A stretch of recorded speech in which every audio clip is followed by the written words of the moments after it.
Kemudian ada yang dinamakan tentang hukum peluruhan radioaktif. Jadi hukum peluruhan radioaktif ini mengikuti persamaan matematis seperti ini, di mana NT atau jumlah dari suatu inti atom ya. Jadi N itu adalah jumlah dari suatu inti atom. Jumlah suatu inti atom setelah peluruhan itu sebanding dengan jumlah inti atom sebelum meluruh dikalikan eksponensial pangkat minus lambda T, di mana lambda merupakan konstanta peluruhan yang menentukan cepat atau lambatnya suatu inti meluruh. Dan dikalikan dengan T, di mana T ini adalah waktu dari peluruhan tersebut. Berapa lama terjadi waktu peluruhan yang kita amati, begitu. Jadi di sini misalnya untuk suatu jumlah inti atom sebelum meluruh ya, N0, seiring berjalannya waktu dia akan meluruh secara eksponensial. Dia akan berkurang jumlah inti atomnya secara eksponensial. Selain konstanta peluruhan, kita juga mengenal adanya waktu paruh dalam peluruhan suatu inti atom. Jadi waktu paruh ini adalah waktu yang diperlukan suatu radioisotop untuk meluruh hingga menjadi setengah dari awal. Itu disebut waktu paruh. Jadi waktu paruh ini juga berhubungan erat dengan konstanta peluruhan atau lambda. Jadi di sini T setengah sama dengan 0,693 dibagi lambda.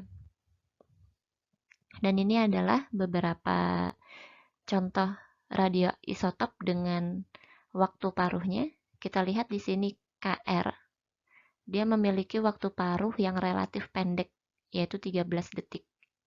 TC 6 jam, iodin 8 hari, dan seterusnya. Jadi persamaan ini itu bisa dibuktikan dengan matematika.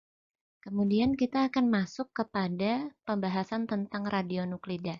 Sudah kita bahas tadi bahwa radionuklida adalah isotop-isotop yang tidak stabil. Jadi di sini ada pengertian lagi. Radionuklida adalah suatu atom yang memiliki kelebihan energi sehingga membuat atom tersebut tidak stabil. Jadi definisi dari isotop yang tidak stabil itu ya, dia memiliki kelebihan energi. Jadi ini juga sudah dibahas ya, proses suatu radionuklida untuk mencapai kestabilan disebut radioaktivitas dan akan meluruh bergantung pada waktu paruhnya. Produksi radionuklida sendiri dapat terjadi secara natural dan juga artifisial. Jadi di alam, ini ada yang natural ya, di alam itu juga terdapat radionuklida atau isotop-isotop yang tidak stabil. Jadi kita tidak bisa menghindari paparan radiasi ya, karena isotop-isotop yang tidak stabil yang disediakan oleh alam itu sendiri juga memancarkan energi radiasi. Salah satu contohnya adalah sinar kosmik, kemudian ada juga yang dari tanah atau dari tanah itu radon gitu, kemudian uranium, dan lain-lain. Nah, karakteristik dari radionuklida yang dapat diproduksi secara natural atau disediakan oleh alam ini, dia memiliki waktu paruh yang panjang. Sedangkan pada kedokteran nuklir, kita memerlukan suatu radionuklida yang memiliki waktu paruh yang pendek. Karena di sini kita ingin melakukan pencitraan ya, bagaimana proses metabolisme dari suatu zat gitu di dalam tubuh. Jadi kita membutuhkan suatu radionuklida yang memiliki waktu paruh yang pendek sehingga kita dapat melihat gamma yang memancar itu secara keseluruhan. Sehingga di sini kita perlu untuk membuat radionuklida, atau di sini ada radionuklida yang dibuat secara artifisial atau buatan manusia. Jadi di sini ada ilustrasi ya, grafik tentang perbandingan aktivitas radioaktif atau radionuklida yang memiliki waktu paruh yang panjang dan waktu paruh yang pendek. Jadi di sini kita mempunyai sumbu X adalah waktu, dan kita memiliki rentang waktu di sini untuk imaging atau terapi. Jadi di sini kita lebih efektif dengan menggunakan radionuklida yang memiliki waktu paruh pendek. Karena kita dapat melihat gamma lebih banyak dibanding apabila kita melakukan pencitraan kedokteran nuklir dengan menggunakan radionuklida yang waktu paruhnya panjang. Jadi lebih efektif dengan menggunakan radionuklida yang memiliki waktu paruh pendek. Oke, ini adalah beberapa metode untuk pembuatan radionuklida secara artifisial. Pertama ini ada proses fisi, kemudian neutron activation, kemudian di sini dengan menggunakan cyclotron, kemudian dengan menggunakan generator. Proses fisi dan aktivasi nuklir ini biasanya terjadi pada reaktor nuklir. Sedangkan cyclotron dan generator radionuklida ini merupakan suatu alat tersendiri. Oke, pertama adalah proses fisi. Jadi proses fisi ini adalah proses pemecahan ya. Pemecahan suatu inti berat sehingga menjadi dua inti yang lebih ringan. Jadi biasanya proses fisi ini juga terjadi secara alami atau secara spontan. Tetapi pada reaktor nuklir, kita akan membuat trigger untuk menciptakan adanya proses ini. Jadi caranya membuat trigger adalah dengan menembakkan suatu neutron pada suatu inti uranium yang stabil. Jadi jika suatu inti uranium stabil kita tembaki dengan neutron, maka kita akan membuat inti ini menjadi kelebihan neutron. Kemudian karena terjadi kelebihan neutron, dia akan menjadi tidak stabil. Jadi unstable uranium. Sehingga untuk inti berat dia akan cenderung menjadi pecah menjadi beberapa inti lain. Di sini uranium akan pecah menjadi molybdenum dan Sn. Selain membuat partikel baru, dia juga akan menghasilkan neutron-neutron yang lain di sini. Dan juga gamma. Jadi proses fisi pada reaktor nuklir itu terjadi secara berantai. Jadi tidak hanya satu kali terjadinya. Setelah uranium terbelah menjadi molybdenum dan juga Sn, maka dia akan terjadi proses-proses yang lain apabila anak dari proses fisi tersebut juga bukan merupakan inti yang stabil. Jadi selama inti tersebut masih merupakan inti yang tidak stabil, dia akan terus terjadi reaksi. Jadi ada seperti ini ya. Oke. Kemudian yang gambar di sebelah kanan ini adalah gambaran dari suatu reaktor nuklir, di mana di sini ada batangan-batangan uranium. Kemudian ada control rods atau batang untuk pengontrol.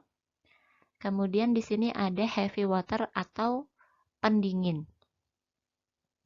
Jadi pada dasarnya neutron kita tembakkan pada suatu uranium sehingga dia akan mengeksitasi uranium tersebut menjadi tidak stabil. Kemudian dia akan meluruh. Kemudian di dalam reaktor ini uranium tersebut juga akan menghasilkan neutron-neutron yang lain. Jadi pertama kali neutron yang pertama ditembakkan itu merupakan neutron yang energinya rendah atau kita sebut thermal neutron. Jadi thermal neutron ini akan mudah sekali untuk berinteraksi dengan uranium karena energinya relatif rendah ya. Kemudian ketika uranium sudah tereksitasi kemudian menghasilkan molibdenum dan Sn, kemudian dia akan menghasilkan neutron-neutron yang lain. Nah, neutron yang dihasilkan oleh proses ini biasanya merupakan neutron cepat, di mana neutron cepat itu energinya relatif tinggi. Nah, neutron yang memiliki energi relatif tinggi itu susah sekali untuk berinteraksi dengan partikel lain, karena energinya yang terlalu tinggi, dia hanya akan menembus suatu bahan dan tidak berinteraksi.